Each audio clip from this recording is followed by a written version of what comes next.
Hello, नमस्कार और आदाब सब मेरे दोस्तों को आपके दोस्त और गाइड इरफान की तरफ से एक बार फिर आपके अपने चैनल पर एस्ट्रो एश्योरेंस के साथ। जब आप क्लासिकल टेक्स्ट पढ़ते हैं, चाहे बृहद संहिता पढ़ो, जातक चंद्रिका पढ़ो, बृहद पराशरहोरा शास्त्र पढ़ो, बहुत सारे श्लोक ऐसे होंगे जो आपको थोड़ा उलझाएंगे और कभी कभी कंफ्यूज भी कर देंगे। और बहुत सारे लोग या बहुत सारे ज्योतिषी उनके अपने मतलब भी निकाल लेंगे। और ध्यान रखना चाहिए या केयर लेनी चाहिए उन श्लोकों के कॉन्टेक्स्ट में जहां बहुत सारी नेगेटिविटी बताई गई हो किसी भी प्लेसमेंट के लिए, और उसे बैलेंस करने वाला कोई प्लेसमेंट ना हो या श्लोक उसी के बारे में बताता हो। तो अगर कोई कह रहा है, मसलन पराशर कह रहे हैं कि अगर किसी नीच ग्रह पर बुध की दृष्टि पड़ती है तो नीच भंग हो जाता है। तो जब आप नीच भंग की बात कर रहे हो तो आप बात कर रहे हो एक ऐसे ग्रह की जो नीच का हो। नीच भंग या नीचता कैंसिल हो जाती है किसी शुभ ग्रह की दृष्टि से, जो या तो उसी साइन पर राज करता हो या उस साइन में एक्सल्टेड होता हो, तो यहाँ बैलेंस है।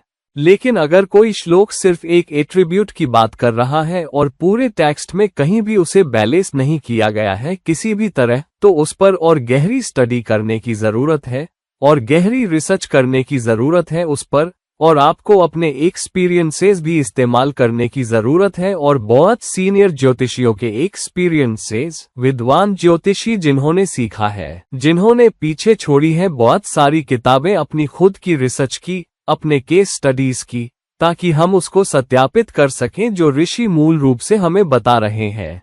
एक ऐसा ही श्लोक है जहां पराशर कहते हैं कि कोई भी साइन या भाव जिसमें कोई ग्रह नहीं है या जो खाली है वह कमजोर हो जाता है। यानी एक साइन जिसमें कोई ग्रह स्थित नहीं है वह एक कमजोर साइन है या कमजोर साइन हो जाता है, और एक भाव जिसमें कोई ग्रह नहीं है वो कमजोर भाव है या कमजोर भाव होता है। पराशर कहते हैं कि अगर किसी भाव का भावपति जाकर किसी दूसरे भाव में बैठता है तो उस खास भाव की ताकत दूसरे भाव से ली जाती है या उस पर निर्भर होती है। अगर वो खाली है, उसमें कोई ग्रह नहीं है, मिसाल के तौर पर 5वें भाव का पति जाकर 9वें भाव में बैठता है, 5वां भाव कमजोर हो जाता है, तो अब 5वें भाव की सारी एट्रीब्यूट्स 9वें भाव के मैनिफेस्टेशन पर निर्भर हो जाती हैं या उससे कनेक्ट हो जाती है। तो ग्रह किस तरह 9वें भाव से ऊर्जा ले रहा है, ये 5वें भाव को मैनिफेस्ट कराता है।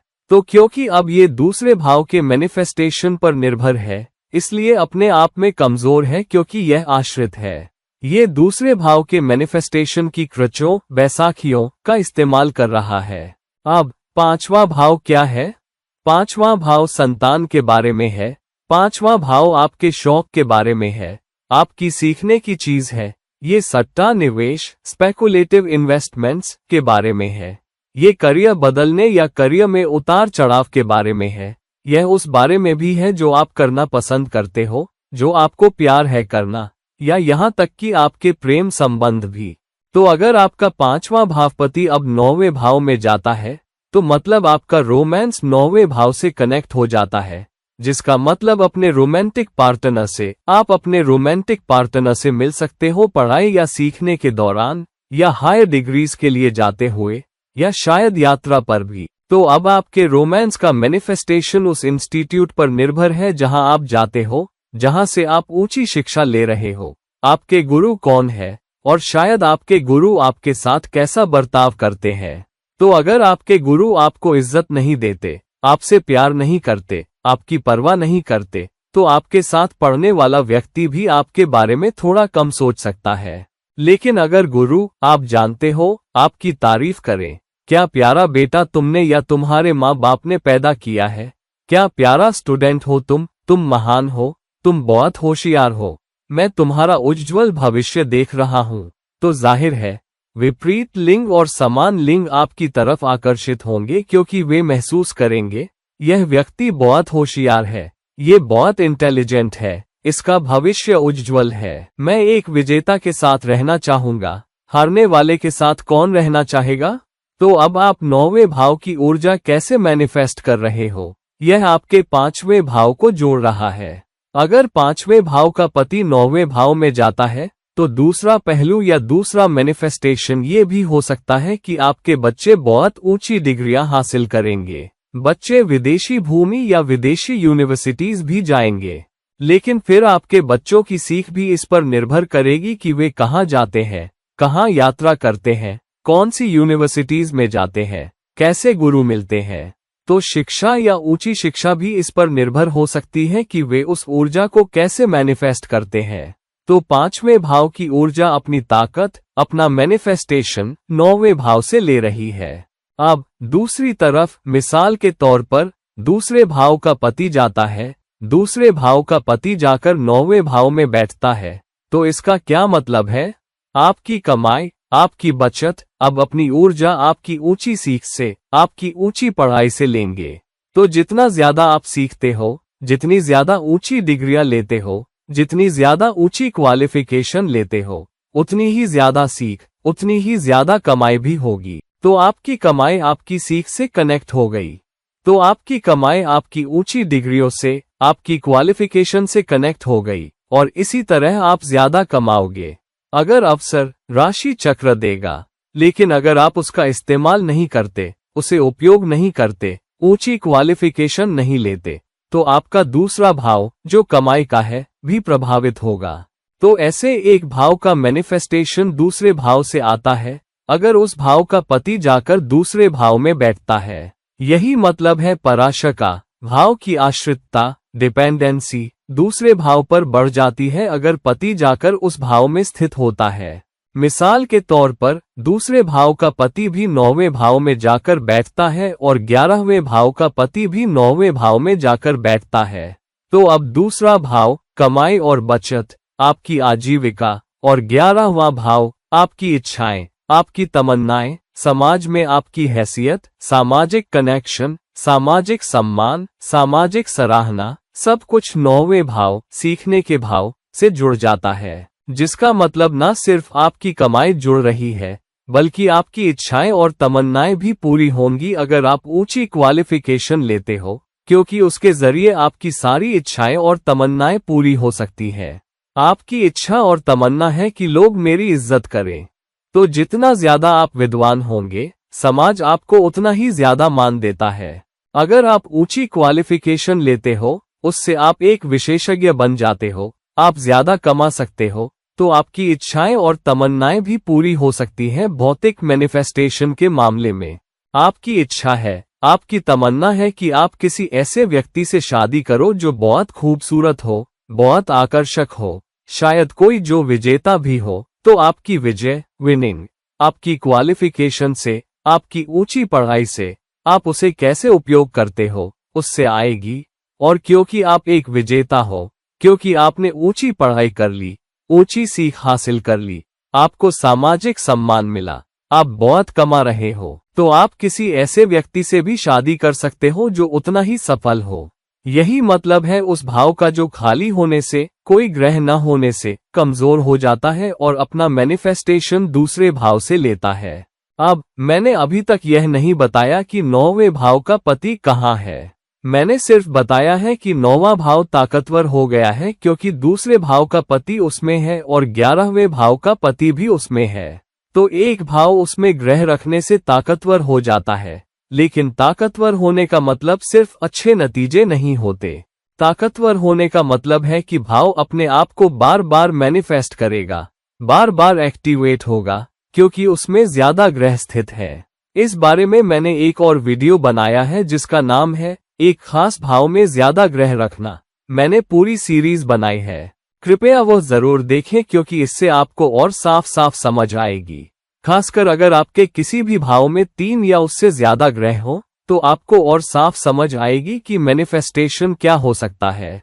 तो यहाँ दूसरे भाव का पति और 11वें भाव का पति जाकर 9वें भाव में बैठना, मतलब आपको वह ताकतवर नतीजे ऊंची पढ़ाई से मिलेंगे।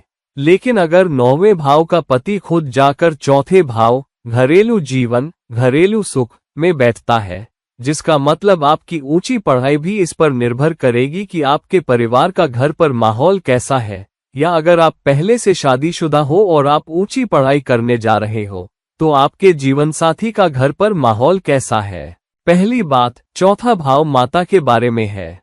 तो अगर माता घर का वातावरण शांत रखती है तो आप अपनी पढ़ाई पर ध्यान लगा पाते हो और ऊंची सीख और ऊंची पढ़ाई हासिल कर पाते हो। और दूसरा भाव 9वें से कनेक्ट होने से ऊंची कमाई देता है। 11वां भाव 9वें से कनेक्ट होने से समाज में ऊंची पहचान और इच्छाएं देता है और आपकी सारी तमन्नाएं पूरी होती हैं। लेकिन आपकी ऊंची पढ़ाई पहले घरेलू वातावरण पर निर्भर है। आप किस घर में पैदा हुए, आपके माता पिता, आपकी माता आपके साथ कैसा व्यवहार करती है, घर का माहौल कैसा है, क्या यह अनुकूल है या नहीं। और दूसरी बात, अगर आप पहले से शादीशुदा हैं और ऊंची पढ़ाई, ऊंची डिग्रियों के लिए जा रहे हैं ताकि आपको लगे कि मेरी क्वालिफिकेशन मेरे करियर में मदद करेगी, तो आपका जीवन साथी आपके साथ कैसा बर्ताव करता है, घरेलू माहौल कैसा है। और इसी तरह से आपको खाली भावों के मैनिफेस्टेशन को देखना चाहिए। तो अगर कोई भाव खाली है तो देखो वह अपनी ऊर्जा कहाँ से ले रहा है या अपनी ऊर्जा कहाँ दे रहा है या उस ऊर्जा पर निर्भर है। और उसी आधार पर आप देख पाओगे कि उस भाव में चुनौतियां हैं, उस भाव में ज्यादा अवसर है, उस भाव में ज्यादा सकारात्मकताएं हैं या नकारात्मकताएं। इसी तरह साइन ऊर्जा के साथ है, क्योंकि पराशर ने सिर्फ भावों के बारे में ही नहीं बात की है, उन्होंने राशियों के बारे में भी बात की है। तो अब मिसाल के तौर पर आपके मिथुन राशि में कोई ग्रह नहीं है। आपकी कुंडली में मिथुन राशि जहां भी है उस मिथुन राशि में कोई ग्रह नहीं है। मिथुन राशि का पति बुध जाकर किसी दूसरी राशि में बैठता है तो मिथुन राशि की ऊर्जा और उसका मैनिफेस्टेशन जो है संचार, कम्युनिकेशन, ब्रांडिंग, दूसरों पर प्रभाव डालने की क्षमता, दूसरों पर असर बनाने की क्षमता, ये सब उस राशि से कनेक्ट हो जाता है जहां बुध बैठा है। ये कन्या राशि से भी संबंधित है, लेकिन पहले मिथुन के बारे में बात करते हैं क्योंकि हम मिथुन का उदाहरण ले रहे हैं। बुध जाकर सिंह राशि में बैठता है, जिसका मतलब आपका संचार भी निर्भर करेगा, मैनिफेस्ट होगा, और आपकी ब्रांडिंग, आपकी छवि, लोग आपको कैसे देखते हैं, वह भी सिंह राशि की ऊर्जाओं पर निर्भर करेगा। जिसका मतलब आप कितने अथॉरिटी के साथ बोलते हो, आप अपने संचार में कितने जिम्मेदार इंसान बनकर आते हो या बहके हुए विशी वॉशी लगते हो, आप कितने ऐसे इंसान हो जो अपनी अखंडता, अपने स्वाभिमान पर कायम रहता है, वह भी आपके मिथुन राशि के मैनिफेस्टेशन में निकलेगा। आपके संचार में भी आप उसे दिखा पाओगे और आप दूसरों पर कैसा प्रभाव डाल रहे हो वह भी सामने आएगा। अगर मिथुन राशि का शासक बुध सिंह राशि में जाता है और फिर लोग आपको ऐसे देखते हैं जैसे आप अपनी बात पर कायम रहने वाले हो, बहुत सैद्धांतिक हो, जो जिम्मेदारी लेता है, जो अपने काम के लिए पूरी तरह से जवाबदेह हो, तो दूसरों के सामने आपकी छवि एक ऐसे व्यक्ति की होती है जो जिम्मेदार भी है और जिसमें लीडरशिप क्वालिटी भी है। तो आपकी लीडरशिप क्वालिटी, आप कितने जवाबदेह इंसान बनकर आ रहे हो, आप कितने अखंडता और स्वाभिमान वाले इंसान बनकर आ रहे हो, ये सब उस पर निर्भर करता है जो मिथुन राशि की ऊर्जाएं सिंह राशि से ले रही हैं या उनसे व्युत्पन्न हो रही है। दूसरी तरफ मिथुन राशि में अगर बृहस्पति जाकर वहां बैठता है, अब मिथुन राशि में वो स्थित होता है, जिसका मतलब बृहस्पति जो ज्ञान, उदारता, समृद्धि और भाषा का ग्रह है, मिथुन राशि में आ रहा है। इसका क्या मतलब है? इसका मतलब आपका संचार अब उस ज्ञान पर निर्भर करेगा जो बृहस्पति उसे प्रदान करता है। अगर बृहस्पति वक्री होता है तो मैनिफेस्टेशन थोड़ा अलग होगा जब बृहस्पति सीधा होता है। और इस तरह आपका ज्ञानपूर्ण संचार, आपके संचार में उदारता, दूसरों के सामने उदार व्यक्ति की छवि, ये सब मिथुन राशि में बृहस्पति के स्थित होने से व्युत्पन्न होगा। और इसी तरह से आपको खाली राशि या उस राशि का कनेक्शन देखना चाहिए जिसमें ग्रह हो, या खाली भाव या उस भाव में ग्रह हो। मैं खाली भावों पर एक लंबा वीडियो बनाऊंगा। हर भाव के खाली होने पर, जैसे एक भाव से लेकर 12वें भाव के खाली होने तक, और उसका मैनिफेस्टेशन क्या होता है, और खाली राशियां भी, मैं उसे एक सीरीज के रूप में बाद में बनाऊंगा। तो आज के लिए बस जुड़े रहिए।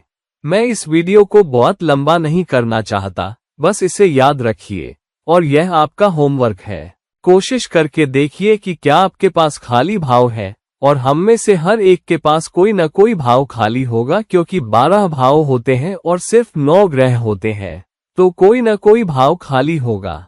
वह भाव क्यों खाली है, वो अपनी ऊर्जा कहाँ से ले रहा है, मैनिफेस्टेशन कहाँ से ले रहा है, नतीजे कहाँ से ले रहा है, और देखिए कि उन खाली भावों और खाली राशियों ने अपनी ऊर्जाएं आपकी जिंदगी में कैसे प्रकट की है।